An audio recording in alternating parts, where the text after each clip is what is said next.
तो हरियाली तीज पर तीज माता को 3 चीजें कभी मत चढ़ाना, अन्यथा आपका व्रत खंडित हो सकता है। माता पार्वती क्रोधित हो सकती है। ये 3 चीजें तीज पर घर में लाना भी अशुभ माना जाता है। घर परिवार बर्बाद हो जाता है। खासकर सुहागिन महिलाएं भूलकर भी ना करें ये गलतियां। और साथ ही 2 ऐसी महिलाएं हैं जिन्हें हरियाली तीज का व्रत नहीं रखना चाहिए। हाथों में हरी चूड़ियां और लाल चूड़ियां भी नहीं पहनना चाहिए, पाप लगता है। हरियाली तीज का पूजा का शुभ मुहूर्त। दोस्तों, चारों तरफ हरा हरा होने से, वर्षा ऋतु आदि होने से हरियाली तीज का पवित्र पर्व मनाया जाता है। चारों दिशाओं में हरा हरा होता है। बागों में झूला झूल कर हम इस पर्व को और पवित्र बनाते हैं।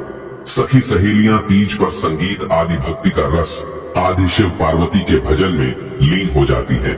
इसी को हरियाली तीज कहा जाता है। दोस्तों, हिंदू धर्म में हरियाली तीज का विशेष महत्व होता है। ये पर्व हर साल श्रावण माह के शुक्ल पक्ष की तृतीय तिथि को मनाया जाता है। हरियाली तीज बहुत ही शुभ और मंगलकारी पर्व माना जाता है। हरियाली तीज पति पत्नी के जीवन को सुगम बना देता है। इस समय चारों दिशाएं हरी भरी दिखाई देती हैं। वातावरण का माहौल बहुत ही पवित्र और खुशनुमा हो जाता है। सावन के पवित्र महीने में कुंवारी कन्याएं तथा सुहागिन महिलाएं झूला झूलती हैं और हाथों में खूबसूरत चूड़ियां पहनती हैं। शास्त्रों के अनुसार माना जाता है कि एक बार सावन के पवित्र महीने में पति पत्नी को झूला अवश्य झूलना चाहिए। इससे पति पत्नी का प्यार अमर हो जाता है। दोस्तों, आपकी जानकारी के लिए बता दे, सावन का महीना भगवान भोलेनाथ को अति प्रिय है। इस माह में शिव भक्तों के चेहरे पर खुशी देखी जा सकती है। दोस्तों, अगर आपके माता पिता नहीं है तो आप जगत की माता यानी माता पार्वती को अपनी मां मान सकते हैं। आप एक बार सच्चे हृदय से माता पार्वती को पुकार कर तो देखिए, वो आपकी सच्चे हृदय से निकली पुकार को अवश्य सुनेंगी, क्योंकि वो जगत माँ है, संसार की माँ है। आपकी सभी इच्छाएं माँ अवश्य पूर्ण करेंगी। दोस्तों, लेकिन क्या आप जानते हैं, खासकर हरियाली तीज पर तीज माता को ये 3 चीजें भूलकर भी कभी मत चढ़ाना घोर पाप माना जाता है। आपका व्रत खंडित हो सकता है। आपके परिवार में ढेर सारे कष्टों की उत्पत्ति हो सकती है। माता रानी क्रोधित हो सकती है, क्योंकि ये व्रत माता पार्वती से संबंधित है। दोस्तों, हरियाली तीज का शुभ मुहूर्त इस साल सावन माह शुक्ल पक्ष की तृतीया तिथि का आरंभ 6 अगस्त को शाम 7:52 पर होगा और अगले दिन यानी 7 जुलाई 2024 को रात 10:06 पर समाप्त होगा। इसलिए उदया तिथि के अनुसार 7 अगस्त को ही हरियाली तीज मनाई जाएगी। शिव योग का होगा निर्माण। हरियाली तीज के दिन सुबह 11:41 से लेकर अगले दिन तक शिव योग का निर्माण होगा। ऐसे में आपकी पूजा बहुत ही शुभ और मंगलकारी होगी। लेकिन कुछ बातों का ध्यान अवश्य रखें। खासकर तीज माता को 3 चीजें कभी मत चढ़ाना शुभ नहीं माना जाता। आइए जानते हैं। दोस्तों, हरियाली तीज पर अगर आपको मासिक धर्म हो जाए तब ऐसे में आपको व्रत को नहीं तोड़ना चाहिए। मासिक धर्म के दौरान भी आप हरियाली तीज का पावन पर्व मना सकते हैं। आप हाथों में मेहंदी भी लगा सकते हैं।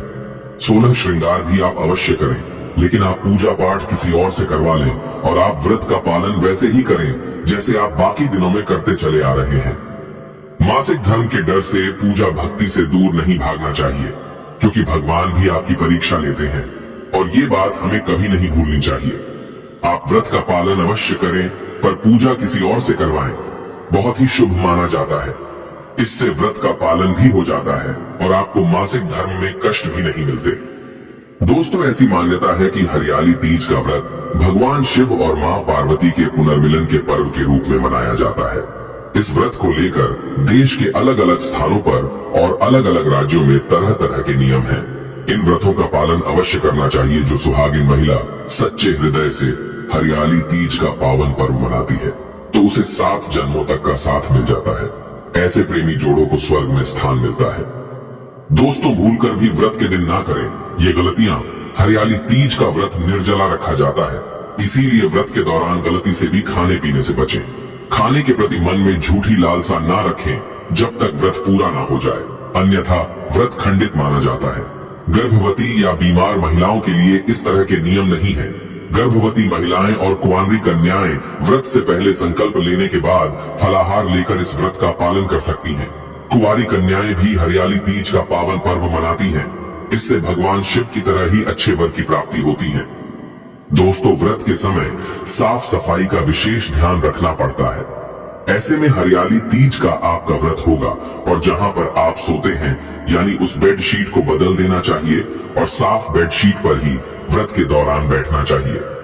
व्रत के दौरान गंदी चादर पर कभी नहीं बैठना चाहिए।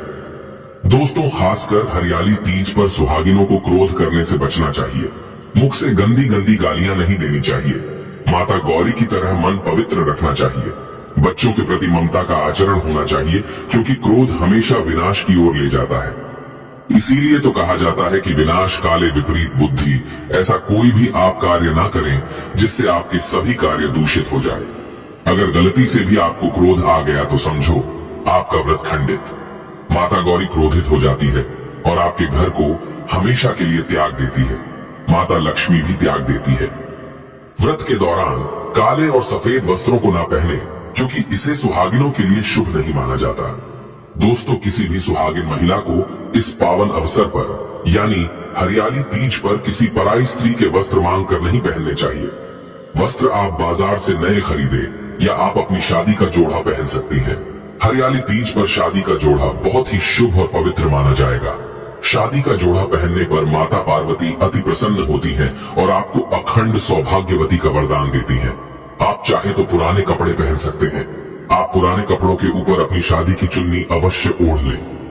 दोस्तों, किसी भी सुहागिन महिला को दूसरी महिला का श्रृंगार मांगकर अपने माथे पर, चेहरे पर तथा पैरों में और हाथों में किसी भी हिस्से पर कभी नहीं लगाना चाहिए। बहुत ही अशुभ माना जाता है। इससे पति पर विपदाएं आती हैं, घर में क्लेश बढ़ते हैं और रिश्ते टूटकर बिखर जाते हैं। ऐसे में पति का जीवन नष्ट हो जाता है। सुहागिन महिलाओं को हमेशा अपना खुद का श्रृंगार ही इस्तेमाल करना चाहिए और माता के चरणों से मिला श्रृंगार ही लगाना चाहिए। पति पत्नी को पूजा पाठ के दौरान थोड़ा संयम रखना चाहिए। इस समय थोड़ी दूरी बनाकर चले। दोस्तों, अब जानते हैं हरियाली तीज पर वो ऐसी कौन सी 3 चीजें हैं जिसे तीज माता को कभी नहीं चढ़ाना चाहिए। माता पार्वती क्रोधित हो जाती है, व्रत टूट जाता है। आइए जानते हैं। दोस्तों, जब आप हरियाली तीज पर माता की चौकी लगाएं तो लाल कपड़ा बिछाकर ही लगाना चाहिए तथा पीला कपड़ा भी बिछा सकते हैं। लेकिन लाल रंग माता रानी को अति प्रिय है। हमेशा याद रखें, कपड़ा गंदा मैला ना हो, फटा हुआ ना हो, शुभ नहीं माना जाता। माता क्रोधित हो जाएंगी। साथ ही साथ शिव परिवार सहित पूजा अवश्य करें।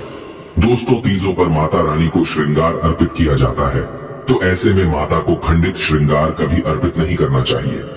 हमेशा ध्यान से देख ले, जो श्रृंगार आप माता रानी को चढ़ाने वाले हैं वो खराब नहीं होना चाहिए। श्रृंगार आप बाजार से नया खरीद कर ही माता को अर्पित करें।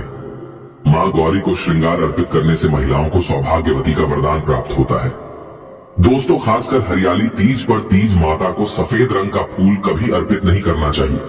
हम आपको बता दें कि मां गौरी को गुलाब का फूल अति प्रिय है। गुलाब का फूल अर्पित करने से मां बड़ी प्रसन्न होती है और आपके घर में सुख समृद्धि हमेशा के लिए बनी रहती है।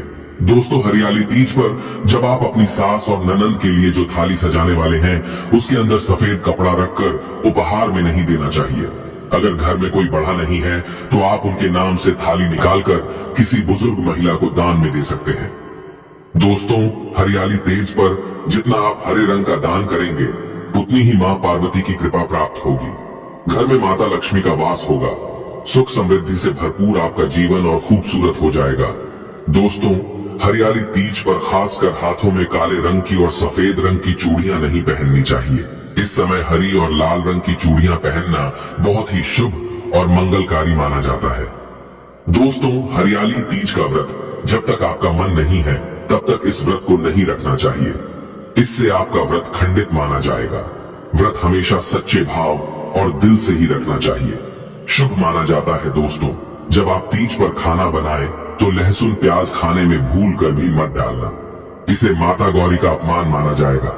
हरियाली तीज का पावन पर्व अपवित्र हो जाएगा। भगवान शिव नाराज हो जाएंगे। भोजन में आपको खीर, पूरी, हलवा आदि, आलू की सब्जी, छोले की सब्जी ही बनानी चाहिए।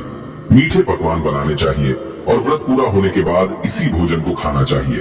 पूजा पाठ में लहसुन प्याज का इस्तेमाल घोर पाप माना जाता है। ऐसा भोजन मांस मदिरा की तरह ही माना जाता है।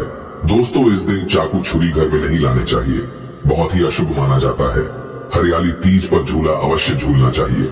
इससे माता पार्वती तथा शिव गौरी का आशीर्वाद प्राप्त होता है। हरियाली तीज पर एक मोर पंख अवश्य घर में लाना चाहिए और पति पत्नी को अपने कमरे में लगाना चाहिए। इससे आपसी रिश्ते मजबूत होते हैं। दोस्तों, अब जानते हैं, अगर आप हरियाली तीज का व्रत रखने वाली हैं, तो 3 ऐसी महिलाएं हैं जिन्हें हरियाली तीज का व्रत कभी नहीं रखना चाहिए। व्रत टूट जाता है, खंडित हो जाता है, पति मर जाता है, परिवार में गरीबी आ जाती है, दरिद्रता आ जाती है, माता पार्वती और भगवान शिव क्रोधित हो जाते हैं। अगर आप भी उन 3 महिलाओं में शामिल हैं, तो यह वीडियो अंत तक जरूर देखें और सोच समझकर ही सूझबूझ के साथ ही हरियाली तीज का व्रत रखें तथा पूजा करें। आइए जानते हैं। दोस्तों, नंबर 1, ये व्रत अखंड सौभाग्यवती के लिए रखा जाता है। ऐसे में तलाकशुदा व्यक्ति को ये व्रत कतई नहीं रखना चाहिए। आपको बता दें, माता पार्वती ने ये व्रत शिव को पाने के लिए, हमेशा उनके साथ रहने के लिए और उनकी लंबी आयु के लिए रखा था। ऐसे में हरियाली तीज ये दर्शाता है कि पति पत्नी दोनों एक दूसरे के पूरक माने जाते हैं। ऐसे में जब आपके पति से आपका तलाक हो गया है, तो आप इस व्रत को कतई ना रखें। शास्त्र कहता है, जो प्रेमी जोड़े एक दूसरे से दूर रहते हैं, तो उन्हें पति पत्नी से संबंधित कोई भी धार्मिक कार्य में शामिल नहीं होना चाहिए, क्योंकि हरियाली तीज प्रेम को समर्पित है। ऐसे में जब आपका पति आपसे दूर है, तो इस व्रत को कभी ना रखें। दोस्तों, नंबर 2, हरियाली तीज पति पत्नी के प्रेम को बढ़ाता है। हरियाली तीज शादीशुदा महिलाओं के लिए बहुत अहम पर्व माना जाता है। लेकिन क्या आप जानते हैं, जो पति पत्नी एक दूसरे से नफरत करते हैं, झगड़ा आदि करते हैं, तो उन्हें इस व्रत को नहीं रखना चाहिए, क्योंकि ये व्रत प्रेम को समर्पित है। ऐसे में आप माता पार्वती और शिव का अपमान करते हैं। शास्त्र कहता है, जो पति पत्नी एक दूसरे से नफरत, झगड़े आदि करते हैं, तो उन्हें ऐसा कोई भी धार्मिक कार्य नहीं करना चाहिए जिससे मान सम्मान को ठेस पहुंचे। प्रेम संबंधों के अनुसार धार्मिक कार्य असफल होता है। जिस प्रेमी जोड़े में अति प्रेम हो, ऐसे लोगों को ईश्वर भी अलग नहीं करता और इनकी पूजा भी स्वीकार करता है। दोस्तों, नंबर 3, हरियाली तीज का व्रत पति की लंबी आयु के लिए रखा जाता है। दोस्तों, ये बात तो आप जानते हैं कि माता पार्वती और महादेव ने 7 फेरे लिए थे, तभी ही वो इस बंधन में बंधे थे। इसी के साथ ही क्या आप जानते हैं, जो प्रेमी जोड़े बगैर 7 फेरे लिए साथ में रह रहे होते हैं, तो उन्हें ना ही हरियाली तीज का व्रत रखना चाहिए और ना ही करवा चौथ का व्रत। ऐसे में पति के लिए कई ऐसे व्रत हैं जो उन्हें नहीं रखना चाहिए। हाथों में हरी भरी चूड़ियां भी नहीं पहनना चाहिए, क्योंकि आपने शास्त्रों के अनुसार विवाह नहीं किया है, यानी 7 फेरे नहीं लिए हैं। अगर आपने कोर्ट मैरिज भी की है, फिर भी आप इस व्रत को रखने में सक्षम नहीं हैं। जो प्रेमी जोड़े 7 फेरे लेकर विवाह रचाते हैं, तो उन्हें ईश्वर का आशीर्वाद मिलता है और वो किसी भी धार्मिक कार्य में शामिल भी हो सकते हैं। दोस्तों, ये व्रत माता पार्वती मां गौरी से संबंधित है। अगर आप अखंड सौभाग्यवती का वरदान प्राप्त करना चाहते हैं, तो कमेंट बॉक्स में लिखे ओम नमः शिवाय जय माता पार्वती मां पार्वती के लिए एक लाइक तो बनता है।